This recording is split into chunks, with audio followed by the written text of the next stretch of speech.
build culture.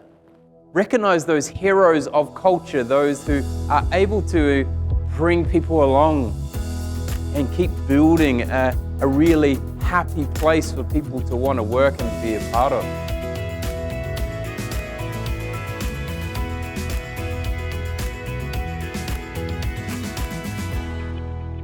So what we're going to do now is we're going to go back to a panel, and I'm going to bring back to the stage Anchal Junjunwala. But I'm also going to bring up onto the stage my business partner, who is a phenomenal leader, also done some pretty other amazing things in his life, which I'll share with you later on. But for now, I want you to introduce to you the CEO of the Speakers Institute Global Group of Companies, Mr. Sam Cawthorn. All right, everyone. I'm excited for this one. I've got two CEOs sitting right there in front of me who I am going to interview for understanding people and culture. That's what our topic is all about. And I'm excited, Sam. You've been running Speakers Institute for over 2 decades now. What has been the shift that you have seen in just about last 2 years around people and culture within an organization? Yeah, that's great. Look, what we know is that, you know, the bottom line, there's a lot of anxiety, a lot of stress, a lot of fear out there, and that's been bombarded to us by media, by government, and the like. And so ultimately, a lot of our people, they're suffering. And so one of the biggest, hottest topics out there in the marketplace is still well-being. You know, it's not mental health, it's well-being. And so ultimately, you know, there has to be a real solid new strategy on how we can lift the well-being within all of our team, within all of our staff, and including even the leaders as well. If we take care of ourselves internally, then ultimately then we can then lift up the vibration of everyone else within the organisation as well. I love that, and I'm sure that some of you might have some curious questions for both our CEOs as well. We will have an opportunity at the end of this interview. Craig, this one's for you. I am really curious to understand, because connection has become so important just in the last couple of years, where we are all online and there is really no connection that we've had in the last couple of years. And also in and around feedback, because people really engage with us, the teams engage with us when we are there up with them, giving them feedback. So how's it been for you, and what's the shift you are starting to see around connection and feedback? Yeah, I think so. It's really important. Obviously, I talked a lot at the beginning around that sense of belonging and does the work that I do matter? And I think over many, many years, we've had the 6-month review, we've had the 12-month review, but realistically, it's 6 months and 12 months too late. Yeah, we're going to review your last 12 months, but hang on, we've done a lot since then. So how can we shift that now to actually create what we would think of as a tight feedback loop inside our organizations? And people want, I think what's important is that you give them feedback on a daily basis, in the moment. What are they doing well? People want to know, are people actually recognizing that I've done something well? It doesn't matter how small or big it is. But people also want to know how they can improve. You know, what opportunities can they do to grow, to evolve, to ensure that they can work better as a team and achieve the outcomes of the organization? What are those things they are doing well to build culture? Recognize those heroes of culture, those who are able to bring people along and keep building a really happy place for people to want to work and be a part of.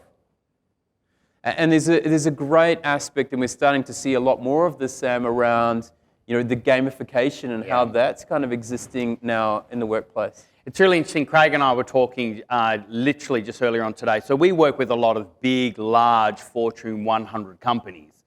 And at the moment, we're working with a large global company, but actually working with their executive team there in Hong Kong, but also globally as well. And we're talking a little bit more about, you know, that whole area of remote connections. And this, like what we know is that the gaming industry is one of the fastest booming industries in the last 10 years. It's fascinating, yeah? But one thing that gaming does really well is that they do this gamification process, which is a 3-part process. So you can write this down, yeah? It's challenge, reward, and then recognition, which a lot of people miss. So us human beings, we love a challenge, and we lean into a challenge. But then after we go through that challenge, there has to be that reward. But what the gaming industry has done really well is that, that reward can be the gems or whatever it is, but then you've also got that recognition. And the recognition is a fundamental part of a human psyche, that we want that recognition in front of our peers, in the stamp or whatever that might be. So that whole gamification, I think, is going to be key to build those connections in this remote world.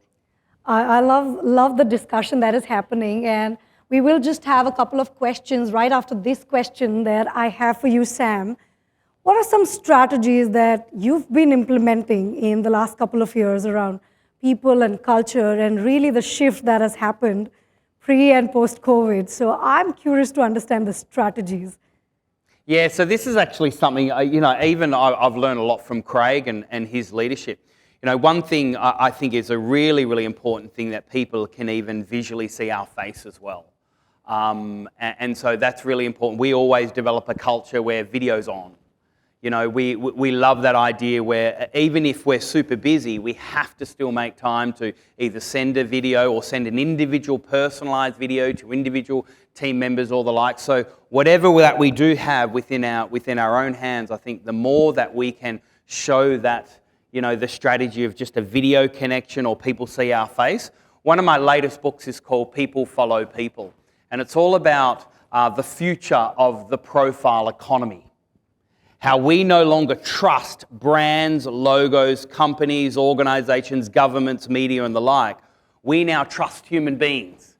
Elon Musk has 400 times more followers than Tesla. I think he owns all the followers in the world now with Twitter. But it's this whole point that your face, is your greatest asset to really build that connection. People want to visually connect with you as well. We're visual human beings. We're visual connectors. So for me, it's a great strategy. Absolutely, and I love that. And I'm sure there are a couple of questions.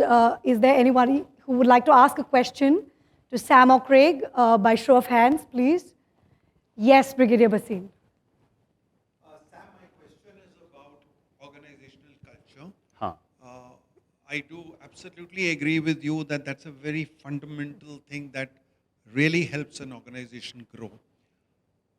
Nowadays, when the startups, particularly in the Indian context, start very quickly and they grow rapidly.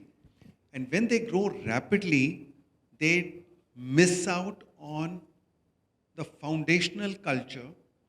And if that gets a miss in the beginning, it is very, very challenging to correct it later.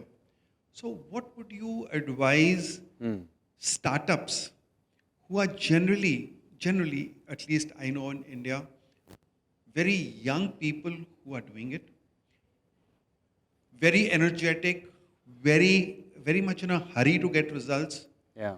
They don't have the patience to build it up properly. Yeah. And as a result, they mess it up in the beginning, and I get hired by some of these people to correct their organizational culture, which is so much challenging. So what would you say? I'm going to throw this question to Craig. and the reason being is Speakers Institute Corporate have had an 800% growth just in the last 12 months. So clearly his leadership style, I think, is more in tune to answer that question. Would you mind throwing it to you? I think obviously at all points along the path, you have to connect with the human being. And, I think it's important to create an environment where you understand what's going on in their lives. You slow it down enough, because if you're not connecting with the human beings throughout that process, and as you say, you grow too fast, then they're going to be all off in different places. Over the last few weeks, we've had someone who's had a divorce. We've had someone who lost a grandmother. Someone who is struggling to fit, now being a single mum, how to deal with getting kids to school and looking after them that. And they're all concerned about making sure they don't offend us or put someone other way. And we're just like, no, if you don't talk to us, if we don't have these conversations, then it's affecting us. So we want to talk, we want to help you, we're there for you, we've got your back. So I think that's so important. I've seen Sam do that as as Speakers Institute grew over time, how he just keep having those conversations and reaching out. It's so easy to get caught up in the detail and in the strategy and in the growth, and we forget about human beings. And that's the number one aspect. We have to talk. It's also based around the 3 human needs as well. You know, is the need to feel loved, the need to feel like that you are valued good enough, and then that third one, which Craig did mention at the start, is that need for that sense of belonging. And the more that people feel loved, they feel that they're valued, that they're good enough, they feel a sense of belonging, then there will be more of an open culture to talk about this as well. If I may be allowed, I just have another question to follow this. In the same context, is the future part. See, now, when you start looking at the organizational culture building in the beginning, it's easy to talk about the culture that will meet the requirement of today. But today, change is so rapid. How do you think you would look at the culture of a company, say 5 years later? Because one is that you evolve the culture as it goes along, but second is also to be prepared for the future. I'll keep this one short because we have a great presentation coming up. I remember starting Speakers Institute Corporate, and one of the first things I said to Sam was, I'm going to make myself redundant every 3 months. Yes. As I make myself redundant as a leader every 3 months. That means that I need to be able to work on something, help build it, put a system in place, then train someone, empower them, and then move on to the next part. And empower is the big word there. And there are a couple of things that were impossible in 3 months to do and will take a bit longer. You know, it's things like business development, it's things like HR, that side of things. But there are many aspects where you need to be able to give away that control, especially in the startup. Like, people are so eager, so passionate, they want to control everything, they want to move fast, they want to be a part of everything, but you have to let go. And I think the second part is, anyone who thinks that they can keep a flat organization, good luck. Yes, you can do it in a startup, but as you grow, I can't physically manage 100 people, let alone 10,000 people. So to have a flat organizational structure, it's not going to work. And look, I'm very forward thinking, but you've still got to have that system in place where you can make sure information flows through the organization, both upwards, downwards, sideways. And if it's too flat, it's impossible to run it. As much as people are talking about it, I think it's impossible to do that way. So build your hierarchical structures in a way that information can flow, and then make yourself redundant. I love the responses and the Q&A that just happened, and we will have questions at the end of the event as well. But thank you so much, Craig and Sam, for wonderfully summarizing what have you done just the last couple of years around people and culture.